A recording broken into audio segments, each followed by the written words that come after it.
माताओं बहनों, मैं आपके सामने तीज की पूजा विधि व कहानी प्रस्तुत कर रही हूँ। इस दिन पूरे दिन उपवास किया जाता है और सायंकाल के पश्चात स्त्रियां 16 श्रृंगार करके नीमड़ी माता का पूजन करती है। सर्वप्रथम नीमड़ी माता के जल के छींटे दे, फिर रोली के छींटे दे और चावल चढ़ाए।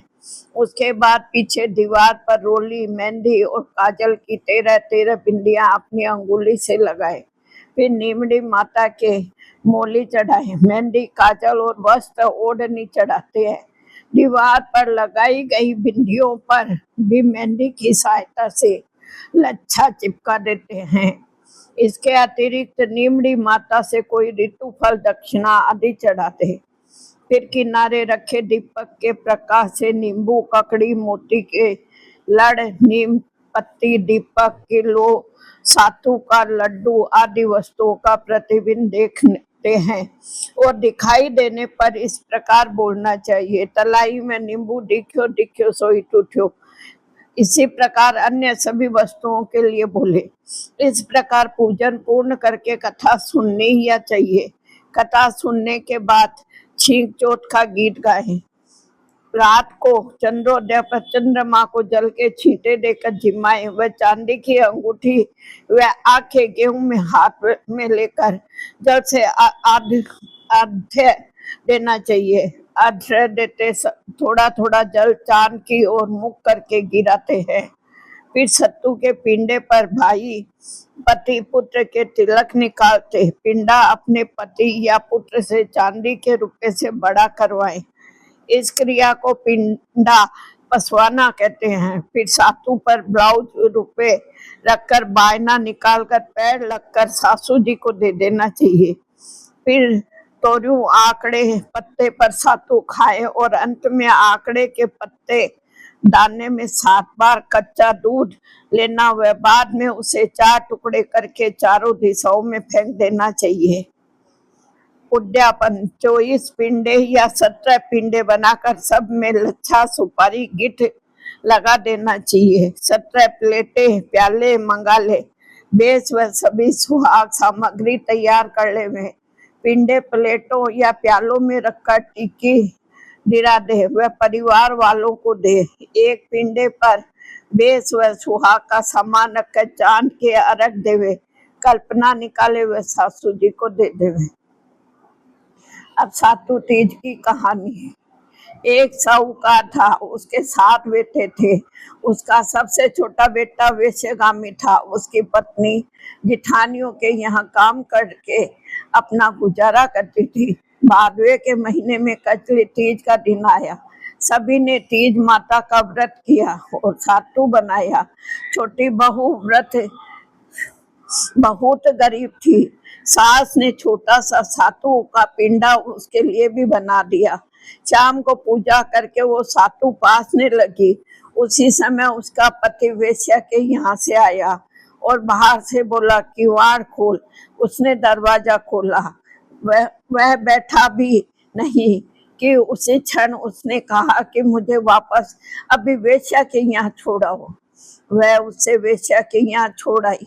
ऐसा 6 बार किया। वह 7वीं बार फिर आया, फिर यही कहा कि मुझे वेश्या के घर छोड़कर आ। इस बार वह कुछ नहीं बोली तो पति ने कहा कि इस बार और छोड़ा, अब मैं नहीं आऊंगा। 7वीं बार उसे छोड़ने गई। उसे छोड़कर लौटने लगी तो जोर से वर्षा आने लगी और बरसाती नदी बहने लगी। वह एक पेड़ के नीचे बैठ गई। कुछ देर बाद नदी से आवाज आई, आवतरी जावतरी दोना खोल के पी, पी प्यारी होय। आवाज सुनकर उसने नदी की तरफ देखा तो एक दूध का दोना नदी में तैरता हुआ आता दिखाई दिया। उसने दोना उठाया और 7 बार उसे पीकर दोने के 4 टुकड़े किए और चारों दिशाओं में फेंक दिए। उधर तीज माता की कृपा से उस वेश्या ने अपना सारा धन उसे दे दिया।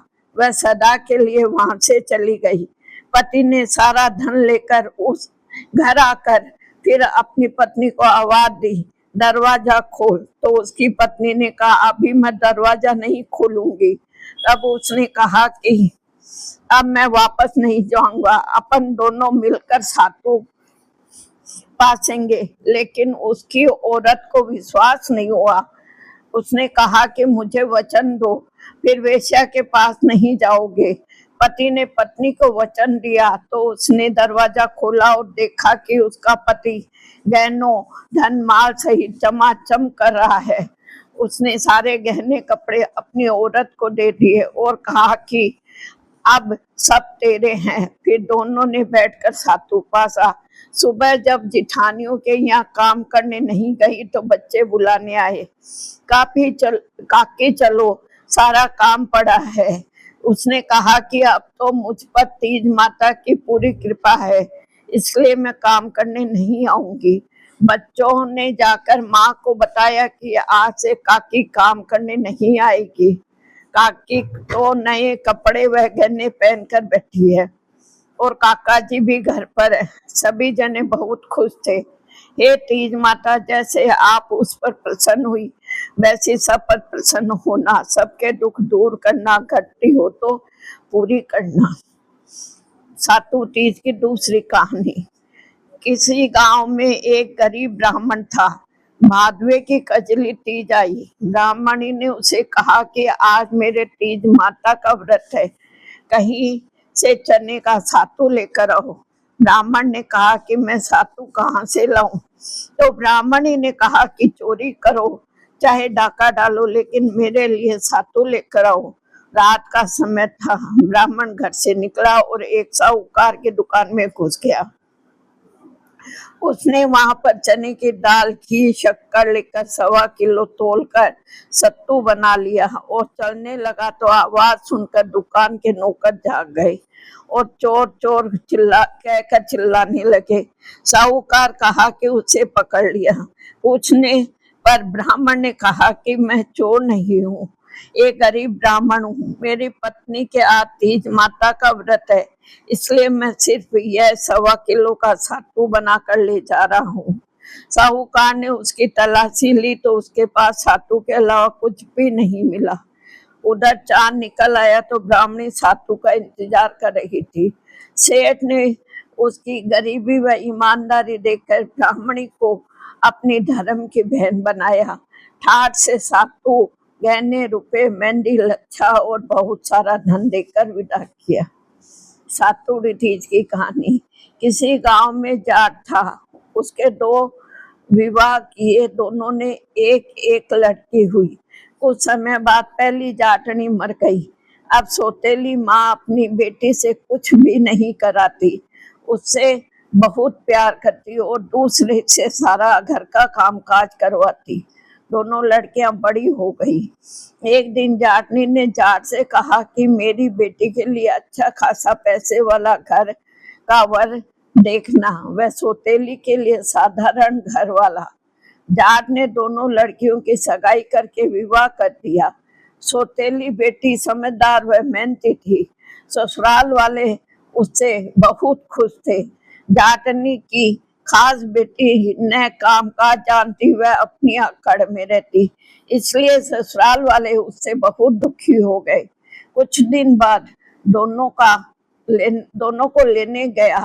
पहली वाली के ससुराल वाले ने बहुत बड़ाई की, लेकिन दूसरी वाली के ससुराल वाले ने बहुत बुराई करते हुए कहा कि ले जाओ अपनी बेटी को। जाट दोनों को लेकर अपने घर आ गया और सारी बात जाटनी को बता दी। जाटनी अपनी बेटी से हर काम कराने लग गई। फिर कुछ ही दिनों बाद भादवे की तीज आ गई। दोनों बहनें पूजा करने गई तो पहली लड़की ने कहा, हे नीमड़ी माता, तू मीठी है, जैसी मुझे मीठी रखना। और दूसरे ने कहा कि तू तो कड़ी है। माँ ने सुना, उसकी माँ ने के समझ आ गई बात और तुरंत अपनी बेटी से कहा, वापस जाकर नीमड़ी माता की पूजा करो और कहो कि हे माता, मुझे मीठी रखना। तो लड़की ने फिर से नीमड़ी माता का पूजन करके कहा, मुझे भी तेरे जैसी मीठी रखना। इससे नीमड़ी माता उस पर खुश हुई। जब वह ससुराल गई तो ससुराल वाले भी उससे खुश रहने लगे। अतः नीमड़ी को पूजकर सुबह नीमड़ी के पत्ते व सातू खाए, पासे वह हमेशा कड़ी न कहकर मीठा कहना चाहिए। सातुड़ी तीज की कहानी। किसी नगर में एक सेठ सेठानी थे। उनके पास खूब धन तो था, लेकिन पुत्र नहीं था। तो सेठानी ने भादुड़ी तीज का व्रत करके तीज माता से कहा, हे नीमड़ी माता, मेरे बेटा हो जाएगा तो तेरे 1.25 मन का सातू चढ़ाऊंगी। तीज माता की कृपा से 9वें महीने ही सेठानी के लड़का हो गया। लेकिन सेठानी नीमड़ी माता के सातू चढ़ाना भूल गई। सेठानी के सातों बेटे हो गए, लेकिन सेठानी ने सातू नहीं चढ़ाया। पहला विवाह योग्य हुआ, लड़के को विवाह हुआ। पहले दिन सुहाग रात को सोया तो आधी रात को लड़के को सांप ने आकर डस लिया और वह मर गया। उस तरह के 6 बेटों का विवाह हुआ और 6 बेटे मर गए। 7वें बेटे की सगाई आने लगी, लेकिन सेठ सेठानी मना करते रहे। गांव वालों ने बहुत कहने पर, समझाने पर सेठ शादी के लिए तैयार हो गया। तब सेठानी ने कहा कि गांव वाले नहीं मानते हैं तो इसकी सगाई बहुत दूर देश में करना। सेठ जी सगाई करने के लिए घर से चले और चलते चलते बहुत दूर एक गांव में आए। वहां 4-5 लड़कियां खेल रही थी, जो मिट्टी के घर बनाकर तोड़ रही थी। उनमें से एक लड़की ने कहा, मैं तो अपना घर नहीं तोड़ूंगी। सेठ वहां खड़ा देख रहा था और सेठ ने सोचा कि यह लड़की समझदार है। खेल कर लड़की घर जाने लगी तो उसके पीछे पीछे लड़की के घर चला गया। लड़की के माँ बाप से मिला, बातचीत करके अपने लड़के की सगाई उस लड़की के साथ पक्की कर दी।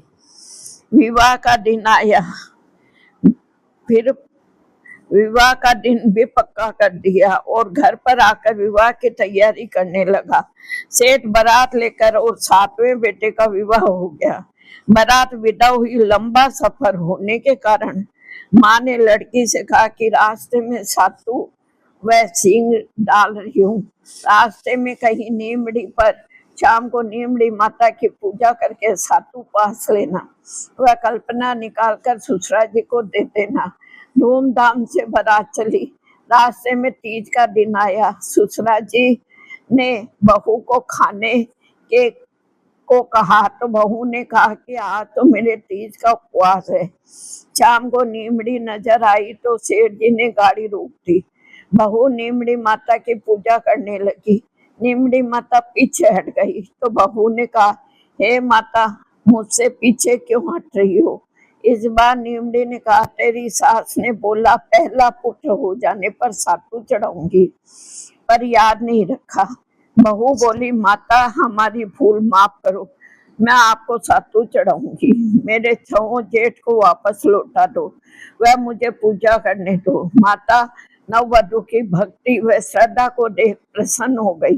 बहू ने नीमड़ी माता का पूजन किया और चांद के अर्घ्य देकर सातू पास लिया और ससुरा जी को कल्पना दे दिया। प्रातः होते बारात अपने नगर लौट गई। बहू ने ससुराल के घर में प्रवेश किया और उसके 6 जेठ प्रकट हो गए। उनको सभी को गाजे बाजे से सामने लिया। सास बहू के पैर पड़ने लगी तो बहू बोली, सासू जी आपने ये क्या किया? बोली कि मेरे को तो याद करो। सासू बोली, मुझे तो याद नहीं है, तू बता दे। बहू बोली, आपने नीमड़ी माता के सातू चढ़ाने का बोला था पर पूरा नहीं किया। तब सासू को याद आई। 12 महीने से कजली तीज आई। 7.25 मन का सातू तीज माता को चढ़ाया। गाजा बाजा से नीमड़ी माँ की पूजा करी और बोलारी पूरी करी। भगवान उनके आनंद हुआ वैसा सबके हुए, खोटी की खरी अधूरी की पूरी।